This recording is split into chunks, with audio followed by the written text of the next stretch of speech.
வணக்கம். நான் உங்கள் doctor Vasanth Karthikeyan.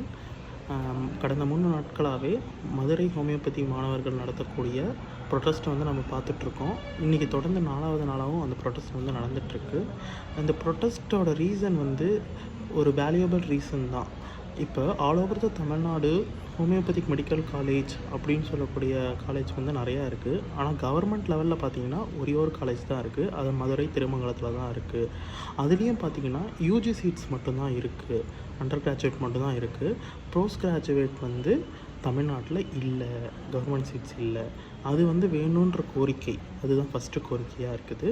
Next homeopathic லெவலில் போஸ்டிங்ஸ், அதாவது மெடிக்கல் ஆஃபீஸர்ஸ் போஸ்டிங்ஸ் பிஹெச்சி லெவலில், சிஎஸ்சி லெவலில், டிஸ்ட்ரிக்ட் ஹாஸ்பிட்டல் லெவல்லன்னு பார்த்திங்கன்னா போஸ்டிங்ஸ் அதிகப்படுத்த சொல்லி அது ஒரு கோரிக்கையாகும். Next man power expansion and better infrastructure வேணும் ஹோமியோபதிக் யூனிட்ஸ்க்கு, ஸ்ட்ரென்தனிங் பண்ணணுன்ற சொல்லக்கூடிய ஒரு கோரிக்கை under the directorate of Indian medicine and ஹோமியோபதிக்கு.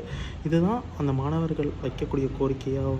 இந்த கோரிக்கைகள் நியாயமாக இருக்கிறதுனாலையும் சரியாக இருக்கிறதுனாலையும் அரசு விரைந்து செயல்பட்டு இதற்கு தகுந்த நடவடிக்கை எடுக்குமாறு கேட்டுக்கொள்கிறோம்.